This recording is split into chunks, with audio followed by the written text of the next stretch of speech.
básicamente el miocardio, que es parte sumamente importante, pero en este caso la infección más importante que habíamos visto es la endocarditis, o sea, la infección de la parte interna del corazón, vimos miocarditis, y ahora nos falta ver la última parte, que es la inflamación, que en este caso nos interesa mucho la etiología infecciosa del pericardio.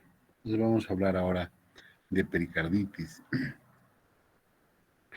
Eh, Vamos a compartir.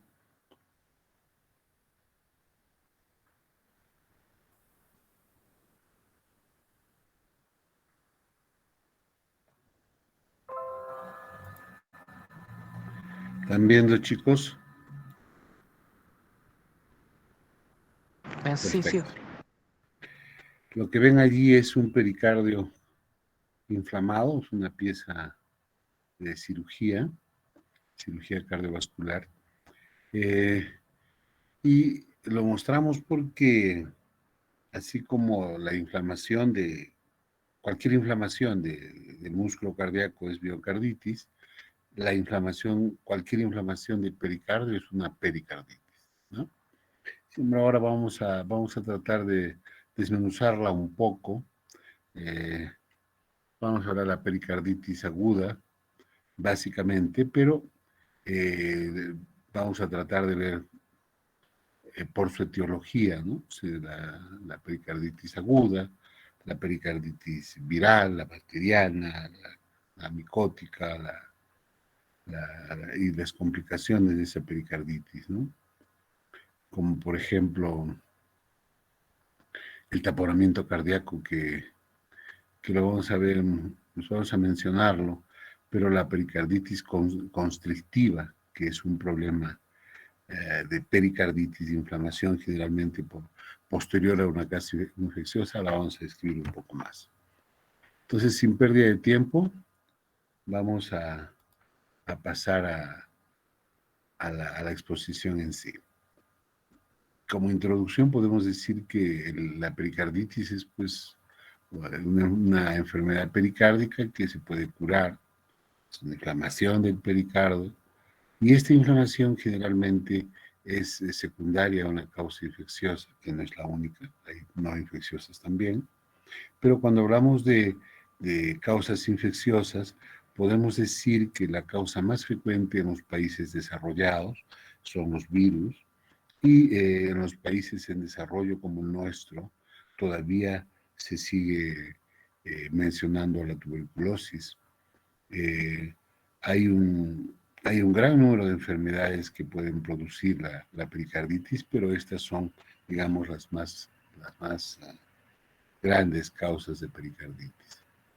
Para hablar de pericarditis hay que recordar un poco lo que es el pericardio y básicamente mostrarles algunas figuras para que no con el objeto de recordarles la anatomía en sí, sino más o menos recordarles cómo es esta anatomía para ubicarnos cuando hablemos de pericarditis parietal.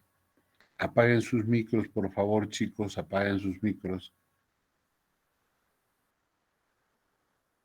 ¿Se perdió? No. ¿Qué pasó? Voy a ver. Ah, ¿qué pasó? A ver, vamos a volver a entrar ya.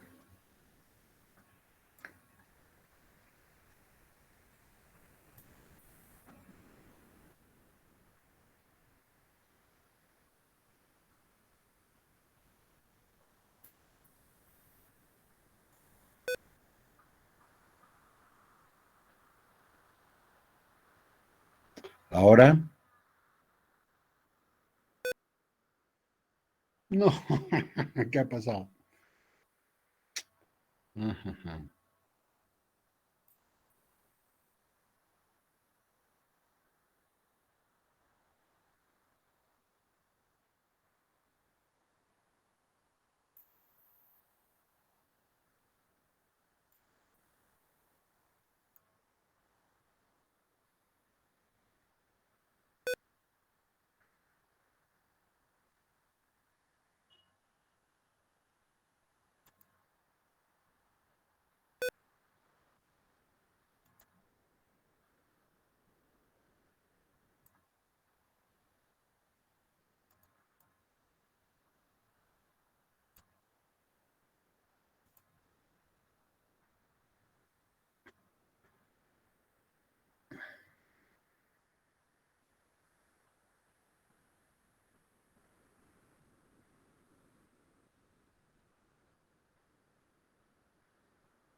¿Ahora se ve, chicos?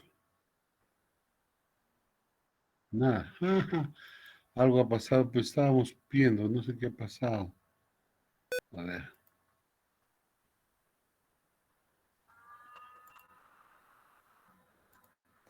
¿Ahora? Ahora sí, doctor. Perfecto. Entonces, seguimos. Eh, wow, ¿qué pasó?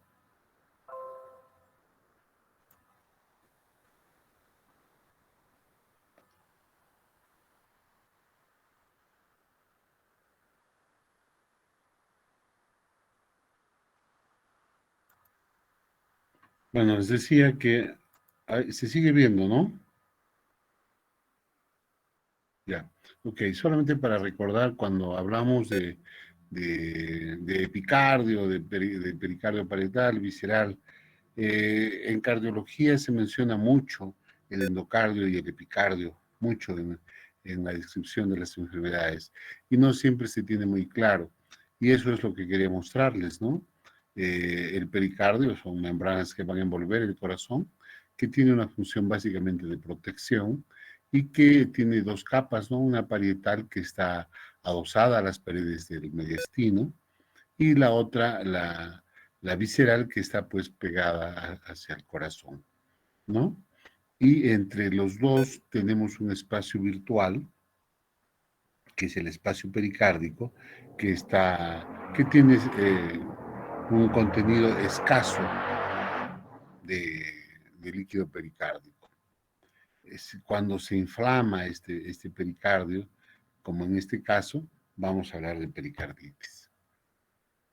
Eh, todos sabemos que tiene el pericardio una membrana parietal, que está conformado básicamente por células mesoteliales, y eso es importante recordar porque cuando se encuentran tumoraciones en el pericardio, generalmente son mesoteliomas de estas membranas que forman parte de la membrana parietal.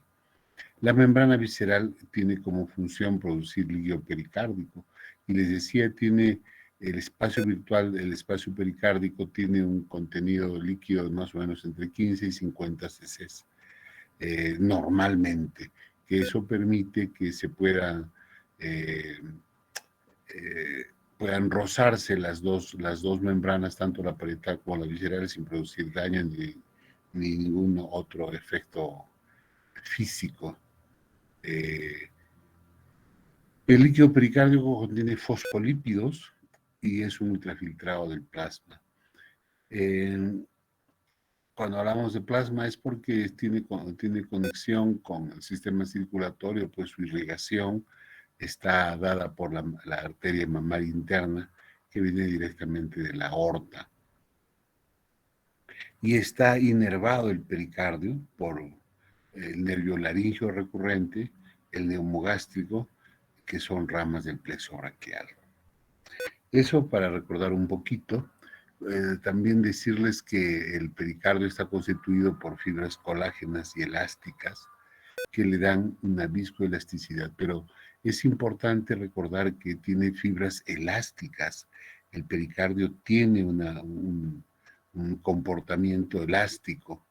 Esa elasticidad del pericardio hace que pueda almacenar una gran cantidad de volumen sin cambio de presiones, siempre y cuando esta agregación de volumen sea pues en forma lenta y durante mucho tiempo, porque cuando se producen eh, derrames pericárdicos agudos sumamente rápido, aumenta las presiones y puede haber lo que se conoce como nombre de taponamiento cardíaco, que puede causar eh, grandes problemas en la hemodinamia y puede incluso para causar una disfunción, insuficiencia cardíaca y paro cardíaco.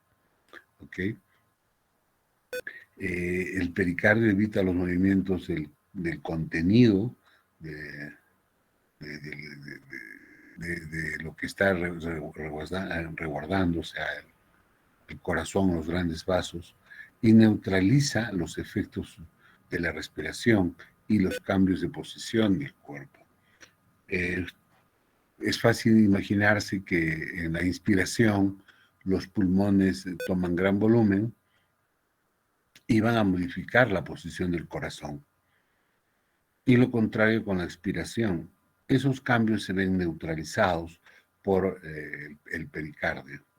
Y también cuando cambiamos de posición en el cuerpo, ¿no? De vuelta dorsal a bipedespación u otra posición, ¿no? Las funciones rápidamente del pericardio es que el pericardio limita la dilatación del corazón. Y esto es importante porque dependiendo de muchas razones, el corazón puede recibir grandes cantidades de volumen de líquido y eso puede producir una dilatación del corazón. Pero es el pericardio que, que de alguna forma contiene esta dilatación. El pericardio también facilita el acoplamiento de las cámaras, o sea, entre las aurículas y los ventrículos, en sístole y en diástole. Y esto hace que se mantenga una relación entre la presión, el volumen de las cámaras y el gasto cardíaco. El pericardio ayuda a mantener la geografía del ventrículo izquierdo y este frote entre las membranas del pericardio evita la fricción con otras estructuras del mediastino. Es también una barrera mecánica a las infecciones, ¿no? Y la inflamación, pues, del pericardio, ahora vamos a hablar de pericarditis aguda, que esta es una especie de introducción, la vamos a ver con detenimiento, la pericarditis aguda. La pericarditis aguda es un síndrome, una unión de signos y síntomas que, o sea, cuando el pericardio está inflamado, y esto puede tener derrame o no puede tener derrame. Generalmente siempre que pensamos en pericarditis, pensamos en derrame pericárdico, y no necesariamente es así. La pericarditis aguda, ahora sí ya la describimos un poco más, son síntomas o signos que resultan de la inflamación del pericardio, pero que demora más o menos entre 1 o 2 semanas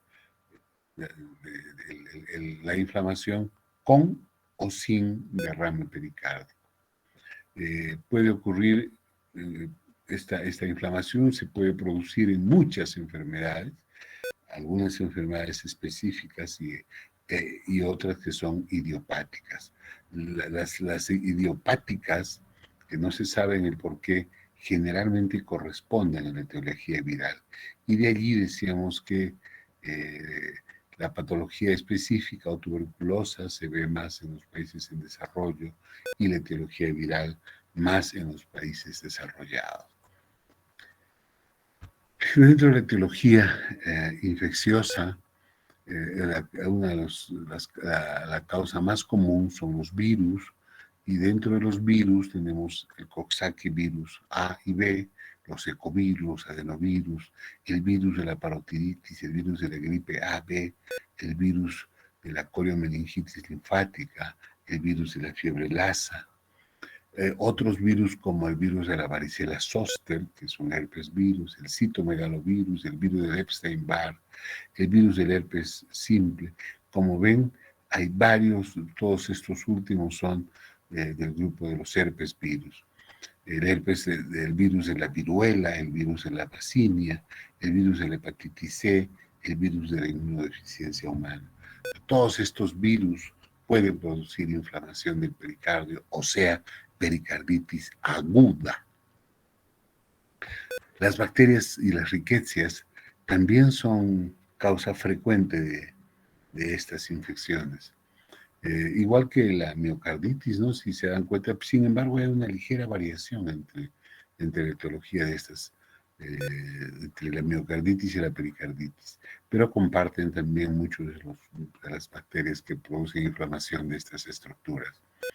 Dentro de las bacterias tenemos al grupo de los estreptococos, entre ellos el Streptococcus pneumoniae, el Staphylococcus aureus, las neiserias, la Neisseria meningitidis, la Neisseria gonorrhoeae, el grupo de los hemófilos, la influenza, por ejemplo, la salmonella, la yersinia, la Francisella tularensis, las pseudomonas, el campylobacter, la brucela, la listeria, el monocitógenes, la anocardia y la actinomyces, otras bacterias anaerobias como el Corynebacterium diphtheriae, el Mycobacterium tuberculoso, que es aparte, el Mycobacterium tuberculoso o de la tuberculosis, todos sabemos, todos lo conocemos un poco más, el Mycoplasma pneumoniae, la Coxiella burnetii, la clamidia, y también la Borrelia burgdorferi, ¿no? O sea,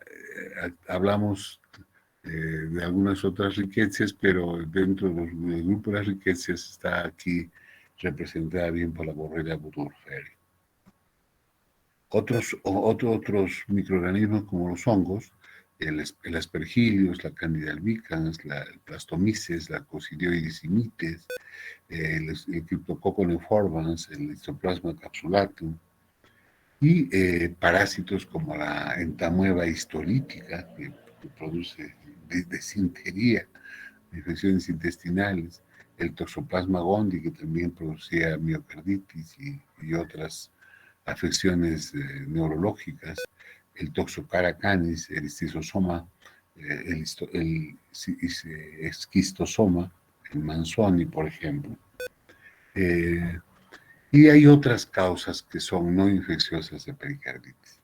Lo que nos interesa ahora básicamente son las causas infecciosas. Solamente vamos a mencionar que, por ejemplo, el infarto en miocardio, los traumatismos, la pericardiotomía van a producir inflamación del pericardio.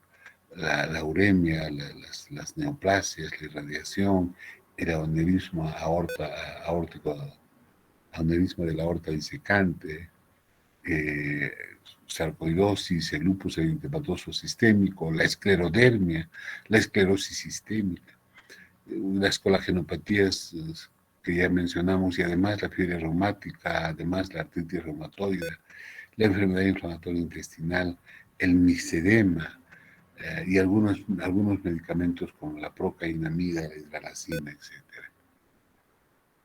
Como verán, son un montón de causas no infecciosas. Dentro de las drogas, si vale mencionar lo que ya dijimos, la procainamida y la amiodarona. La amiodarona, el minoxidil, las tiazidas, la hidralazina, la metildopa, la ciclosporina, son medicamentos que se usan frecuentemente en cardiología. La procainamida es un medicamento antiarrítmico que no se usa mucho en el país porque no hay, pero la amiodarona es un medicamento que usamos muchísimo los cardiólogos.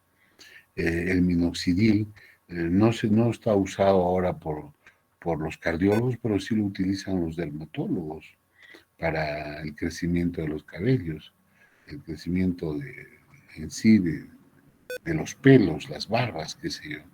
Lo que sí se usa mucho y es tratamiento de primera línea en hipertensión son las tiazidas, la hidralazina también, la isoniazida en tratamiento antituberculoso, la metildopa que se utiliza ya anoche, les mencionaba en la hipertensión arterial básicamente de las gestantes o cuando tenemos hipertensiones no controladas. La ciclosporina, que es un medicamento antineoplásico, ¿no? Enfermedades neoplásicas, postcirugía cardíaca, postangioplastía. Hay muchas otras causas no infecciosas que no lo vamos a describir mucho porque esta es una clase básicamente de infectología, pero debemos conocerlo. Epidemiología. La pericarditis es una enfermedad también infradiagnosticada. Muchos de estos casos no son diagnosticados porque van a ver que lo que produce como la miocarditis que hablábamos anoche, lo que produce básicamente es dolor. Y cuando nosotros vemos el dolor, pensamos básicamente, inmediatamente, casi automáticamente pensamos en un dolor isquémico, que es el más grave y el más importante, tal vez, pero no es el único. Entonces, muchas veces dejamos pasar las pericarditis. Sin embargo, tiene una gran similitud a, a la cardiopatía isquémica en su clínica, más cuando la pericarditis se suele asociar frecuentemente, en un 50% o más de los casos, con miocarditis, o sea, una miopericarditis. Eh, Cuando no se diagnostican estos casos, se los encuentra en las autopsias. En aproximadamente las autopsias se encuentra el 1% de pericarditis y la mayoría no han sido diagnosticados oportunamente, ¿no? Antes de la muerte. En los departamentos de emergencias, en la zona de urgencias, se recibe hasta un 5% de pacientes con dolor torácico no isquémico. Y esto resulta ser pericarditis en muchos de los casos. La pericarditis, les decía, puede ser viral, bacteriana, por hongos, por parásitos, pero la pericarditis producida por bacterias, la bacteriana, suele ser crítica, puede tener derrames pericárdicos muy importantes y esto puede producir sepsis, neumonía y puede poner en riesgo la vida de los pacientes. Después que se ha producido un infarto de miocardio, se produce a las 24 72 horas una pericarditis y muchas veces con derrame pericárdico por inflamación del pericardio después de la muerte de un porcentaje de miocardio, ¿no? Hay otra pericarditis que ha dejado de tener la vigencia que veíamos antes, que es la pericarditis tardía del síndrome de Dressler. Eso antes era muy frecuente, ha disminuido notablemente su frecuencia desde cuando se hace repercusión precoz. Esto hablando de cardiopatía isquémica, o sea, cuando hay la obstrucción de una arteria coronaria, ya sea por aterosclerosis u otra causa, generalmente aterosclerosis, pero actualmente esta aterosclerosis coronaria se puede intervenir rápidamente por cardiología intervencionista y hacer una angioplastía y reperfundir. O si no tenemos la posibilidad, podemos utilizar drogas como los trombolíticos y podemos hacer reperfusión. Eso evita que se produzca pericarditis del síndrome de Dressler. La fisiopatología. ¿Cómo es que se produce la pericarditis? Los síntomas y signos de la pericarditis son resultado de la inflamación, pues, del pericardio, ¿no? Una minoría de estos casos son casos complicados. Algunos se asocian con miocarditis, ya lo dijimos, suele manifestarse esta asociación entre miocarditis y pericarditis. Se puede manifestar por liberación modesta de biomarcadores como la troponina. ¿Por qué? Y aquí hay que ser categóricos. Solamente cuando hay compromiso de la troponina, del miocardio, se mueren los miocardiocitos y dentro de los miocardiocitos está la troponina y eso se libera al torrente sanguíneo.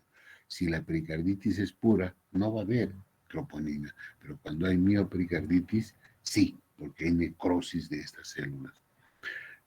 Rara vez la disfunción miocárdica se produce en conjunción con pericarditis clínicamente manifiesta.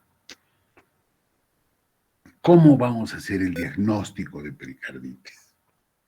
Como les decía, van a urgencia refiriendo dolor de pecho. Tengo un dolor de pecho. Los pacientes con pericarditis, en un 85-90% generalmente se quejan de dolor de pecho. Entonces, ahí vienen las confusiones y es más, hay alteraciones electrocardiográficas, movimiento de enzimas, y uno se puede confundir rápidamente, pues, ¿no? También está acompañado de disnea y de fiebre. La disnea puede ser a medianos, a pequeños, a grandes esfuerzos o en reposo. En reposo sí se puede dar cuando el derrame es sumamente grande y ya está a punto o ya se está presentando un taponamiento cardíaco.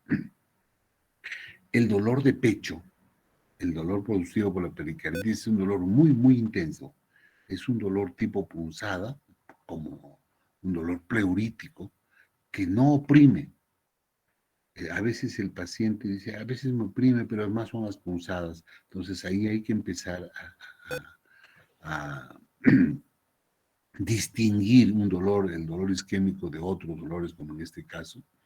Es un dolor de inicio rápido, está por debajo del esternón o en la parte anterior del pecho, hacia el lado izquierdo del corazón o en el epigastrio. Estos tipos de dolores se pueden confundir con dolor isquémico. La irradiación va al brazo izquierdo también como el isquémico, pero lo que sí no se tiene en el dolor isquémico es que la irradiación del dolor pericárdico se va a la cresta del trapecio, del músculo trapecio. Esa irradiación es característica de pericarditis. Además, el dolor de pecho, a diferencia del dolor isquémico, el dolor de pecho de la pericarditis suele pasar, se suele aliviar cuando el paciente está sentado con inclinación del pecho hacia adelante y se agrava al acostarse, cosa que es al contrario de lo del dolor isquémico. Estos pacientes pueden tener, además del dolor, les dijimos disnea, fiebre, tos, hipo. ¿Sí? Y un signo que es clásico es el roce pericárdico. El roce pericárdico es un signo audible que se ausculta en el pecho. Muchas veces cuando el sonido es muy fuerte, es audible sin estetoscopio, pero generalmente necesitamos estetoscopio para sentirlo. Y es un soplo rudo, fuerte, un dolor grueso, rudo, como si nosotros frotáramos dos hojas de cuero, un cuero secos. Es un roce de las dos capas del pericardio. Y hablamos de roce pericardio, pues el roce entre la membrana parietal y la membrana visceral. Eso sucede cuando está inflamado el pericardio y no hay agua, cuando no hay derrame, porque cuando se produce ya el derrame, ya no se va a producir contacto entre las dos membranas del pericardio, ni la parietal ni la visceral, entonces ya no va a haber este sonido. Pero al inicio, cuando está inflamado y no hay derrame, generalmente se escucha hasta un 33% de los pacientes con pericarditis.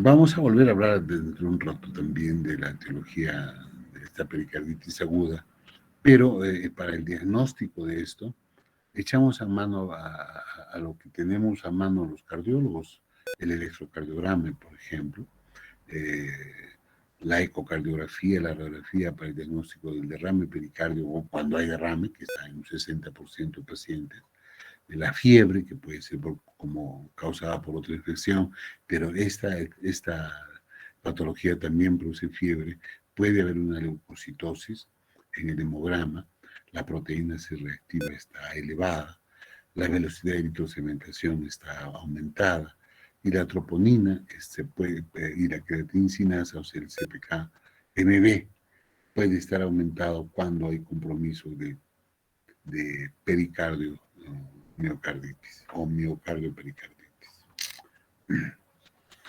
¿Con qué tenemos que hacer diagnóstico diferencial de esta patología? Si hay un dolor pleurítico, lo primero que tenemos que pensar es que hay un compromiso del pulmón y la pleura, ¿no? Que está inflamada por infección. Entonces hacemos el diagnóstico y para eso nos sirve muy bien la radiografía, ¿no? Cuando hay una embolia pulmonar o infarto pulmonar, la clínica puede ser parecida también. Sin embargo, el antecedente de insuficiencia venosa o de aumento de volumen de los miembros inferiores por esta insuficiencia venosa, o cuando hay la posibilidad de la formación de coágulos o de émbolos de otra índole, como endocarditis, por ejemplo, ¿no?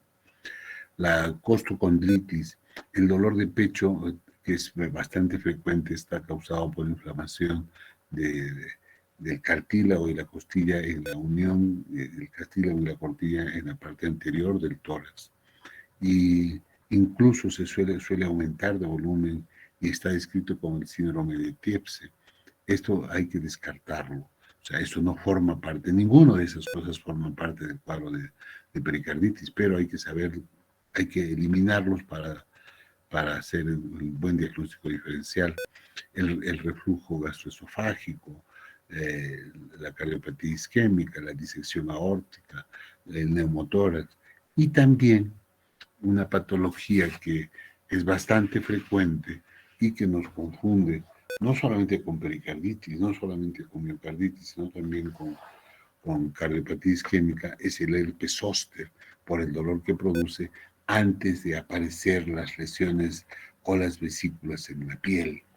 Entonces hay dolor, uno se fija la piel, no se ve nada, no hay nada. Si el dolor es precordial y el dolor es sumamente intenso, pues nos hace pensar cardiopatía isquémica o en pericarditis, ¿no? Y luego vemos que hay la erupción y había sido un herpes zóster.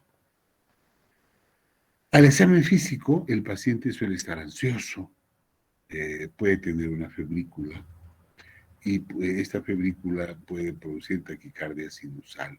Sin embargo, el paciente sin tener febrícula puede estar con taquicardia sinusal. Y la taquicardia puede ser un signo que nos lleve a buscar el por qué está taquicárdico, y ahí encontramos eso, auscultamos el corazón, encontramos frote pericárdico, o si profundizamos un poco el examen, vamos a ver que hay inflamación del pericardio cuando usamos exámenes de gabinete, ¿no? El frote pericárdico, que lo escribimos cuando está en contacto el pericardio visceral y parietal, similar al sonido hecho al caminar sobre nieve crujiente. Este, este, esta descripción del frote hay que tener cuidado, porque cuando uno camina sobre la nieve y cruje, más se parece cuando hay contenido gaseoso debajo de la piel. Entonces nos puede confundir.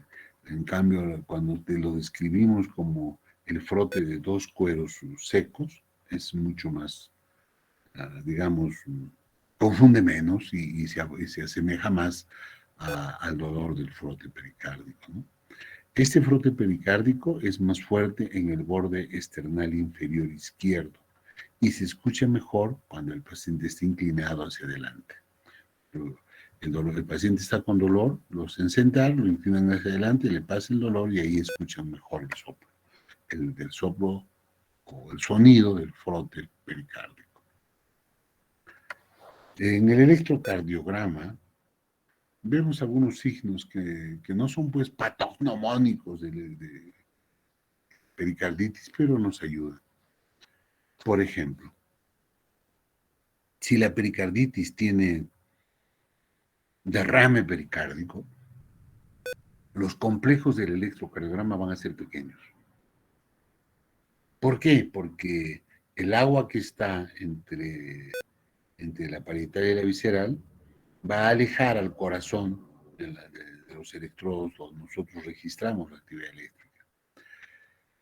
Pero si no hay derrame, el electrocardiograma, ya les había mencionado varias veces, ojalá lo haya entendido, el segmento ST del electrocardiograma puede estar elevado en todas las derivaciones, a diferencia de la cardiopatía isquémica que generalmente está elevado en una cara, ya sea inferior, anterior. Acá no están en todas las derivaciones, excepto en la derivación ABR, donde en vez de haber un supradesnivel, hay una depresión. En B1 también. Lo que hay que remarcar acá es que esta elevación del segmento ST es cóncavo hacia arriba, y lo vamos a mostrar en un electrocardiograma, se asemeja bastante a la repolarización precoz. Eso lo vamos a mostrar para que no se confunda. Puede haber también una depresión del PR en la fase aguda. Pero lo que caracteriza más es no la depresión, sino la elevación del segmento ST. El electrocardiograma vuelve a la normalidad durante días o semanas después de la pericarditis, y pasa por un punto eléctrico y luego va a la depresión. Primero hablábamos que estaba elevado y luego plano y luego se deprime, se hace un infradesnivel. Y se va a invertir también en la onda T, en las derivaciones, básicamente en las verticales, o sea, en las de miembros. Estos cambios electrocardiográficos pueden persistir mucho tiempo, semanas, meses, y luego se pueden quedar así, porque uno ve y el paciente ya no tiene la pericarditis, pero tiene sus cambios electrocardiográficos que han sido producidos por pericarditis y que se quedaron ahí. Al final van a revertir, pero puede durar meses. Cuando vemos un bloqueo auriculoventricular con pericarditis, generalmente estamos pensando en enfermedad de Lyme, causada por la borrelia burgdorferi, ¿no? Esto es lo que les quería mostrar. Espero que más o menos, por lo menos el grupo de alumnos que están rotando con nosotros y que van a rotar, puedan identificar. Esta es la onda R, este es el segmento ST, y acá hay un supradesnivel, miren, pero está convexo, o perdón, cóncavo hacia arriba. ¿Mm? Lo mismo ven acá en D2. Esto se puede confundir con la repolarización precoz, que es también parecida, solamente que la repolarización precoz no tiene este supradesnivel, acá hay un supradesnivel, acá se ve, es más o menos la mitad de 1 milímetro. Ahí está en D1, D2, en D3, en ABR había depresión, en ABL no se nota muy bien, pero en ABF sí, hay igual, casi en todas las derivaciones verticales van a ver esto. Incluso se puede ver en B4, por ejemplo, acá, en B5, por ejemplo, acá, en B6, por ejemplo, acá, se ve el supradesnivel, pero es cóncavo hacia arriba, que es lo contrario de la cardiopatía isquémica, que es convexo hacia arriba. ¿Ok? ¿Qué otros exámenes de gabinete para hacer el diagnóstico de esto? Tenemos el hemograma, donde hay una modesta elevación de los leucocitos con linfocitosis leve. Puede también estar elevado la proteína C reactiva que nos demuestra inflamación. Lo que sí es importante es la troponina elevada o la fracción MB de la CPK. Esto sugiere una significativa incidencia de miocarditis, como ya les dije, que por lo demás todo es silencioso, ¿no? En la radiografía de tórax, en la pericarditis idiopática aguda suele ser normal, pero cuando la etiología es bacteriana, generalmente está asociada a una neumonía, entonces en la radiografía vamos a ver un síndrome de condensación que nos hace un diagnóstico de neumonía. En la pericarditis tuberculosa, puede con o sin enfermedad pulmonar. Bueno, si tiene enfermedad pulmonar, pues vamos a ver cabeardas y otras cosas que identifican la tuberculosis, ¿no? Si hay, en esa radiografía vemos masas o ganglios linfáticos agrandados, nos van a orientar pues más a una enfermedad neoplásica, ¿no? Y nos alejan un poco del diagnóstico de la pericarditis. La pericarditis por inflamación sin derrame es bien complicado verlo en una radiografía simple. Pero cuando hay derrame, sí, la cosa es diferente. El derrame nos da una imagen en botellón, en garrafa. O sea, está como el corazón, el pericardio está lleno de agua y nos da como si fuera una garrafa la imagen. No es exactamente una garrafa, pero se asemeja a esa imagen. La ecocardiografía, la transtorácica, en una pericarditis aguda idiopática es normal, pero con la eco nosotros vamos a ver primero si hay derrame pericárdico o no. La mayoría de los pacientes no tienen derrame pericárdico, pero un porcentaje importante, hasta el 60%, dijimos, pueden presentar derrames pericárdicos pequeños, que esos son bastante comunes. Los derrames moderados o mayores son menos comunes y pueden indicar un diagnóstico diferente, ¿no? Que ya no es pericarditis aguda, puede ser otro tipo de pericarditis. Hay derrame pericárdico, pero por otra etiología. Puede ser por, qué sé yo, ya no patología infecciosa, sino por una coagulopatia como el lupus o un cáncer, qué sé yo, ¿no? Eh, Pericarditis aguda idiopática, como si ya hemos hecho el diagnóstico, ¿qué vamos a hacer? Eh, la pericarditis aguda idiopática, estamos hablando acá que no sabemos quién lo causa, ¿sí? Dentro de un rato vamos a ver la pericarditis viral, que generalmente resulta ser la etiología más frecuente en estos pacientes. Pero si no tenemos evidencia de etiología viral, lo que tenemos que hacer es dar tratamiento sintomático para esto. Primero, que la pericarditis aguda se autolimita, ¿no? Generalmente no da complicaciones y tampoco da recurrencias muy frecuentemente, ¿no? El tratamiento sintomático básicamente es por antiinflamatorios no esteroideos, entre ellos la aspirina, el ibuprofeno. La aspirina se utiliza un gramo 3 veces al día, el ibuprofeno 600 a 800 miligramos 3 veces por día y por 2 semanas. Con eso suele mejorar la pericarditis. Hay analgésicos que son muchas veces necesarios, los narcóticos que suplementan a los AINES, pero hay un medicamento que se utiliza para una patología específica, como es la gota o la hiperuricemia, que es la colchicina. Y la colchicina nos da muy buen resultado en el tratamiento sintomático de la pericarditis aguda idiopática. Se utiliza 0.5 miligramos a los pacientes que tienen menos de 70 kilos 2 veces por día, y en los que tienen más de 70 kilos se puede utilizar 2 o 3 veces por día. Los corticoides deben evitarse porque producen recurrencias. Eh, si se utiliza corticoides, se utiliza prednisona 60 miligramos por vía oral al día durante 2 días, reduciéndose a 0 durante una semana. Ya hemos visto lo que es la pericarditis aguda idiopática, y hay unas complicaciones como derrame, taponamiento, constricción, miocarditis, pericarditis recurrente.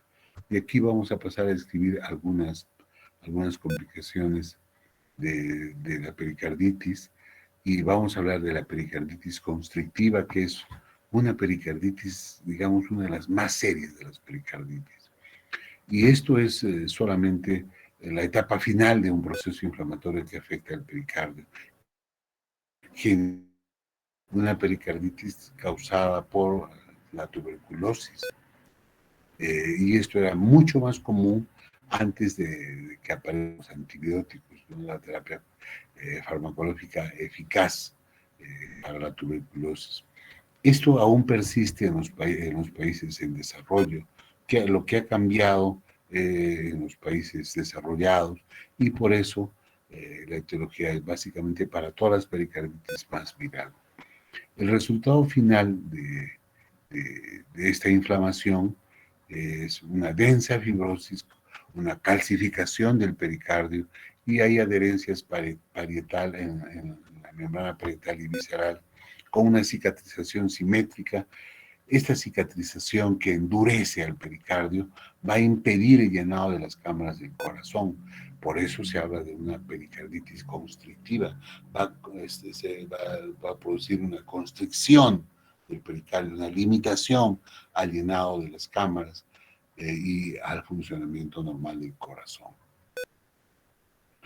La etiología de la pericarditis constrictiva puede ser idiopática, puede ser por irradiación, puede ser postquirúrgico, infeccioso. Ya dijimos, el infeccioso en nuestro medio era la tuberculosis, las neoplásicas, las autoinmunes, la uremia, después de un trauma, la sarcoidosis, la terapia con metisergida, o también cuando hay parches desfibriladores implantables.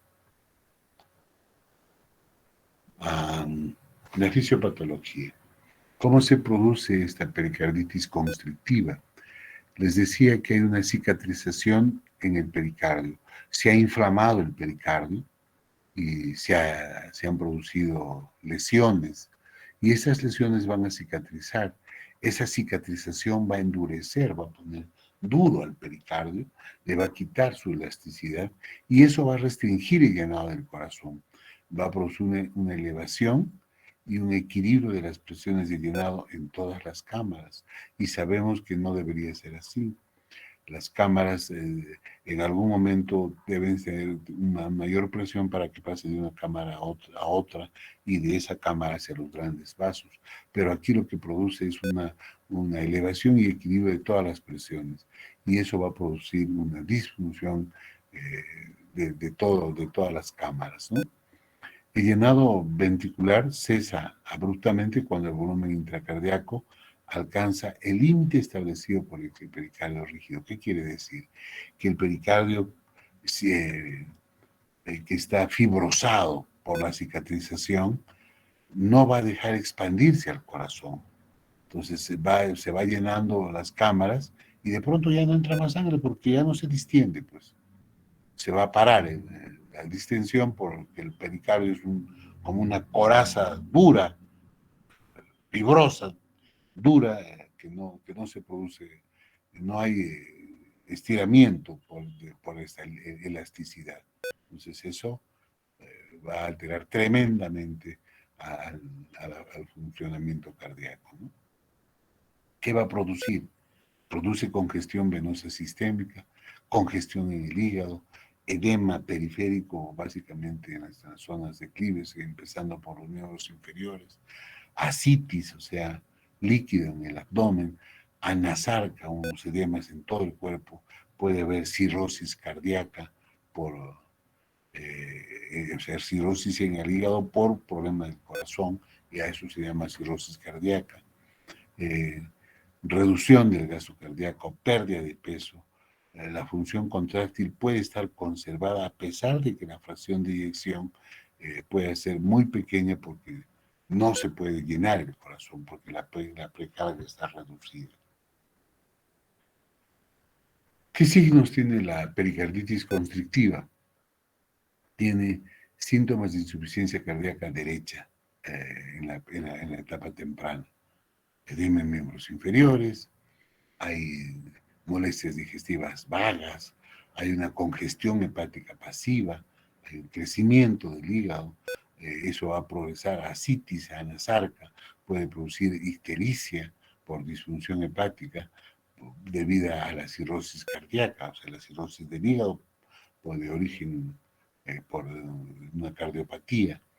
El paciente puede presentar disnea de esfuerzo, tos, ortopnea, fibrilación auricular e insuficiencia tricuspidia. Todo eso puede producir la pericarditis constrictiva. En la etapa final de esta enfermedad pueden haber efectos en el gasto cardíaco y eso va a producir fatiga severa, pérdida de masa muscular, caquexia, derrames pleurales recurrentes y síncope.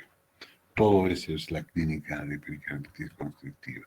Al examen físico hay una presión venosa yugular marcadamente elevada, con un descenso importante y rápido de esa presión. El signo de Kussmaul, que es un aumento inspiratorio de la presión venosa sistémica, hay pulso paradójico. El golpe pericárdico es un sonido diastólico, precoz, se oye mejor en el borde central izquierdo o en el ápex cardíaco, un poco antes y de frecuencia más alta que el tercer ruido típico. Corresponde a la interrupción temprana y abrupta del llenado ventricular. Ese es el golpe pericárdico. No es tan simple escucharlo, no es tan frecuente, pero con experiencia se puede lograr. La hepatomegalia, que por la congestión hepática puede tener pulsaciones venosas palpables. Eso ya les decíamos que puede haber ascitis, puede haber o no haber ascitis con la hepatomegalia, puede haber ictericia, angiomas en forma de arañas y eritema palmar por la cirrosis cardíaca, ¿no? Hay edema en miembros inferiores, pérdida de masa muscular, caquexia, ascitis masiva y anasarca. Todo eso en el examen físico. En la radiografía podemos ver calcificaciones como, como estos, como esas calcificaciones, de la calcificación del pericardio, ¿no? Y eso sugiere que hubo una tuberculosis. El ecocardio en modo M y bidimensional, una ecocardiografía transtorácica, se puede encontrar engrosamiento del pericardio, desplazamiento brusco del tabique interventricular en la diástole temprana. Esto no sé si lo van a entender mucho, pero se va a ver variación, va a haber variaciones en engrosamiento del pericardio y alteraciones en el movimiento del septum interventricular. Hay dilatación de las venas hepáticas y distensión de la vena cava inferior con fluctuación respiratoria. En el Doppler, que es una especie de un tipo de ecocardiografía que nos va a señalar el flujo de la sangre, vamos a ver una, una exagerada variación respiratoria, tanto a la velocidad del flujo mitral y tricuspidio. O sea, va a haber alteraciones en las imágenes del flujo. No les voy a mencionar más porque los voy a confundir, ¿no? O sea, lo importante es que hay alteraciones en el funcionamiento del flujo sanguíneo y de la forma del pericardio en lo que se puede ver por ecocardiografía modo M bidimensional en una eco transtorácica.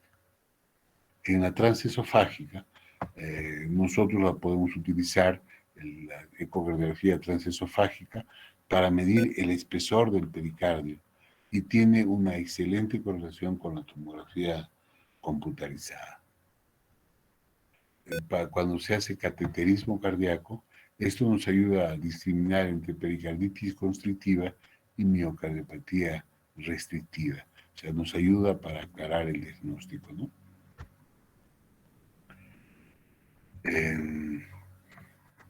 La tomografía y la resonancia magnética cardíaca, básicamente la tomografía muestra imágenes detalladas del pericardio, detecta incluso pequeñas cantidades de calcificación, el espesor del pericardio se puede medir, esta medida se toma por tomografía y es más o menos menos de 2 milímetros.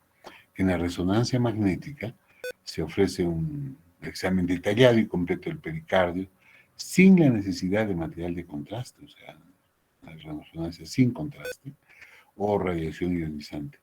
Esto es menos sensible que la tomografía para la detección de calcificación, pero nos muestra claramente cómo está el pericardio y podemos describir inflamación del pericardio. El pericardio normal, visualizado por resonancia, es de 3 a 4 milímetros de espesor. Esa es una tomografía. Si ya hicimos diagnóstico de, de pericarditis constrictiva, el tratamiento va a ser una pericardiectomía, sacarlo, botar el pericardio para que no produzca impedimento en el llenado de las cámaras y en el funcionamiento del corazón. Algunos pacientes mayores con constricción leve pueden ser manejados sin cirugía. De lo contrario, la cirugía debería ser inmediatamente. Se hace el diagnóstico e inmediatamente puede hacer la cirugía. También se le puede usar diuréticos, restricción hidrosalina, se puede dar tratamiento de fibrilación con dioxina, beta-bloqueadores, etc. Pero la pericardiectomía, sacar el pericardio, es la solución y tiene una mortalidad no despreciable entre 5 y 15%. Eso es lo que podría decirles de pericarditis constrictiva. Vamos a hacer un repaso de la pericarditis viral, que es la pericarditis que resulta después de haber diagnosticado pericarditis idiopática, que generalmente es causada por virus. Entonces es la forma más común de infección del pericardio y causa daño directo resultante de la replicación viral y de la respuesta inmunitaria del pericardio contra los virus. Hay muchos virus que causan pericarditis, pero el osecovirus y el coxsackievirus son los más comunes. Se habla también del citomegalovirus, tiene una predilección para los pacientes que tienen una inmunidad comprometida. Aparte de identificar para el diagnóstico, cuando queremos saber cuál es el virus, cuál es la etiología de la pericarditis, se van a identificar partículas virales específicas. Pero una forma definitiva de diagnóstico de la pericarditis viral es mediante la detección de ADN por la reacción en cadena de la polimerasa o por hibridación in situ en el fluido o tejido pericárdico. Así sabemos si hay virus y qué virus es, ¿no? Entonces, con eso ya tenemos solucionado el problema de la etiología. Hablando de las manifestaciones clínicas de la pericarditis viral y del manejo de esto, generalmente es lo mismo que se hace en la pericarditis aguda inflamatoria o idiopática. La pericarditis bacteriana. Leímos hace un rato todas las bacterias que podrían causar, pero hay algunas cositas que hay que tomar en consideración para diferenciarlas de la pericarditis viral. La pericarditis bacteriana se caracteriza generalmente por un derrame pleural, pericárdico, que hay derrame, y que este derrame pericárdico es purulento, hay pus. Hay una amplia variedad de organismos que causan esto, y la extensión directa de esta infección es después de una neumonía o un empiema, o sea, una infección en las pleuras, en toda la mayoría de los casos. Los agentes más comunes de la pericarditis bacteriana, generalmente hablamos de estafilococos, neumococos y estreptococos. La diseminación hematógena y propagación durante las bacteriemias que se producen en estas infecciones y la contigüidad que tienen el pulmón, la pleura con el pericardio, esto se aprecia más cuando es después de una cirugía torácica o un trauma.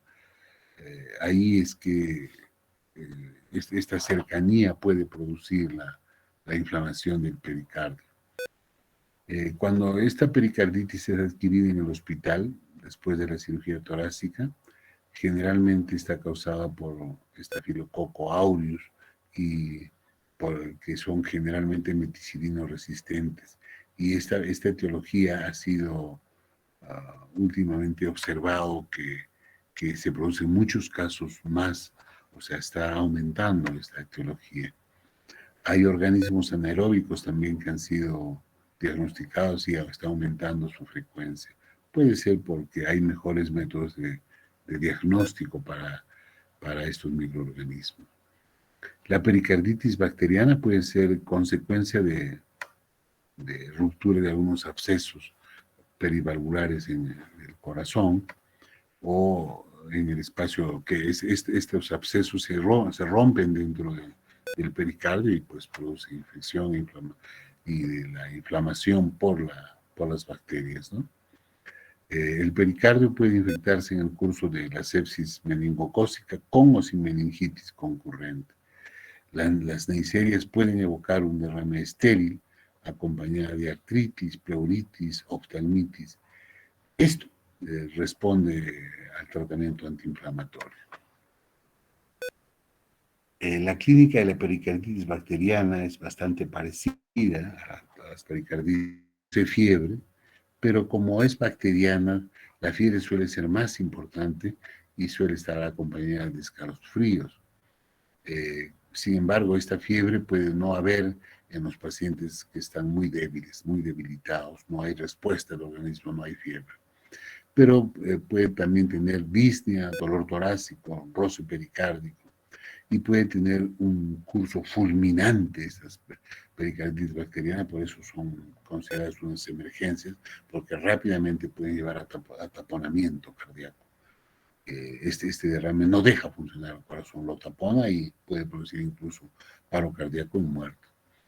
En el laboratorio de las pericarditis bacterianas vamos a encontrar lógicamente leucocitosis con desviación a la izquierda, el líquido pericárdico, en el líquido pericárdico se puede encontrar leucocitos, polimorfos nucleares, la glucosa baja, hay proteínas de forma elevada, hay lactato, lactato y la lactato desogenasa está alta, hay bastante material purulento y eso se puede hacer diagnóstico también por una radiografía de tórax. En la radiografía vamos a ver ensanchamiento de la silueta cardíaca y vamos a ver que el derrame es grande. Ahí, para saber que hay derrame, generalmente se puede observar una interfase entre el aire y el líquido.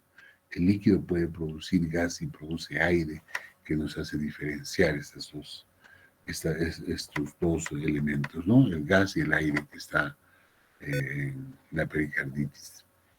En el electrocardiograma, ya lo dijimos hace un momento, va a haber cambios en el ST en la onda T, como la pericarditis aguda. Cuando hay derrame en QS pequeño en todas las derivaciones, en la ecocardiografía vamos a ver derrame pericárdico y este derrame, como es purulento, puede tener adherencias que se pueden observar en el ecocardiograma. El tratamiento de la pericarditis bacteriana, aquí vuelvo a mencionar, debe ser considerada una emergencia médica y hay que hacer una pericardiocentesis, o sea, hay que hacer una punción del pericardio con un sistema cerrado o un drenaje quirúrgico de 3 a 4 días con un catéter de drenaje posterior. Se hace un cultivo y un gram de las secreciones para ver qué tipo de bacterias son, si son aerobias, anaerobias, y ahí se pide un antibiograma, se puede hacer una tinción para hongos y también se puede buscar el BK para descartar tuberculosis.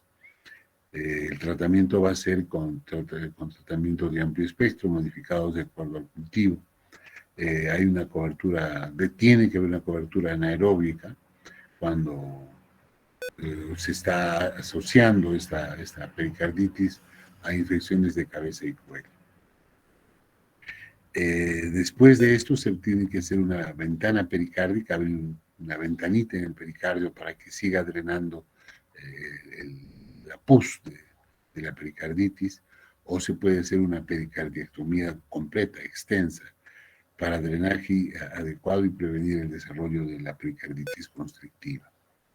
El drenaje quirúrgico precoz, o sea, tempranamente, puede prevenir la pericarditis constrictiva.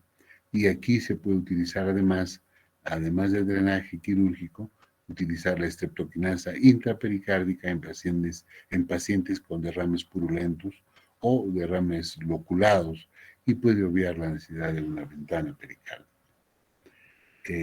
Vamos a describir también la pericarditis tuberculosa, que ha bajado ya, digamos, la incidencia, la prevalencia de tuberculosis en nuestro medio, pero existe.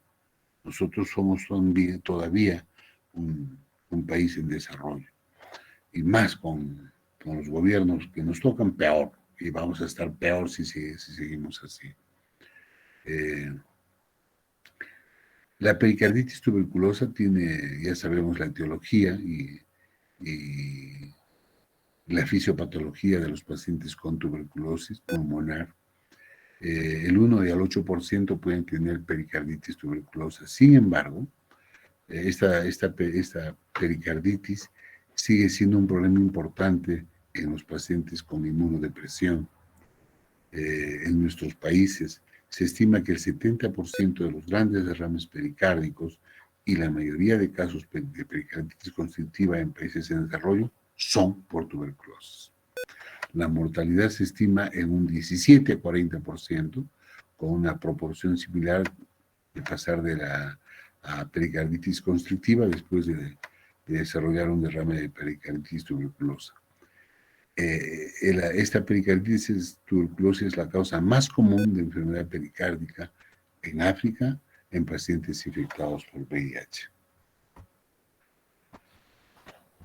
La clínica de la tuberculosis ya la conocemos, pues, ¿no? Si es una tuberculosis pulmonar o extrapulmonar, si es aguda o es crónica, fiebre, malestar general, disnea, asociación de derrame pericárdico, derrame pleural, tos, sudoración nocturna, ortopnea, pérdida de peso, edemas en tobillo, cardiomegalia, frote pericárdico, taquicardia, todo eso por la infección de la tuberculosis. Puede haber taponamiento cardíaco con compromiso hemodinámico severo, con pulso paradójico, aumento de la presión venosa, derrame pleural y los sonidos distantes del corazón. El diagnóstico definitivo es mediante el aislamiento a partir del líquido pericárdico o a una muestra de biopsia o a la identificación histológica de esta patología, ¿no? Una respuesta de la prueba cutánea positiva, o sea, una dermorreacción, aumenta la sospecha. Si una respuesta de prueba negativo, si hay, o sea, la reacción cutánea es negativa, no excluye el diagnóstico, especialmente cuando los huéspedes están inmunocomprometidos, o sea, están con inmunodeficiencia, hacen tuberculosis, pero no reaccionan. La piel, la prueba de la piel, la inmunoreacción es negativa. Y no es porque no haya tuberculosis, sino porque está sumamente débil, no reacciona. El diagnóstico, con el test de ADA, que es muy, muy importante, buscando y encontrando al BK en el contenido purulento de las lesiones, se utiliza también la reacción en cadena de la polimerasa para descartar el ADN del Mycobacterium tuberculoso, y se ha utilizado y se puede realizar en cantidades diminutas de líquido o tejido, incluso en pacientes con pericarditis constrictiva. El tratamiento. El tratamiento de esta pericarditis, primero hay que tratar los síntomas, así como el taponamiento y prevenir la progresión a la pericarditis constrictiva. Hay múltiples tratamientos antimicobacterianos, es obligatorio y se ha reducido considerablemente la mortalidad. El papel de los corticoides y el drenaje quirúrgico abierto frente a pericardiocentesis cerradas han sido objeto de muchas discusiones, pero dependiendo de las escuelas, algunos solamente hacen punción pericárdica y otros hacen drenaje quirúrgico abierto. Ambos son eficaces. Y se hace el tratamiento específico para tuberculosis con los esquemas de tuberculosis que ya conocemos. Hay la pericarditis micótica, que está producida por hongos, ya dijimos cuáles son los hongos que nos van a producir pericarditis. Generalmente estos hongos producen rara vez pericarditis, pero hay organismos que producen endemias locales, como el histoplasma, el coccidioidismo u otros oportunistas como el cándida, la cándida albicans y la aspergillus, ¿no? La histoplasmosis, en cambio, se adquiere por inhalación y puede infectar a pacientes por lo demás sanos que viven en zonas endémicas.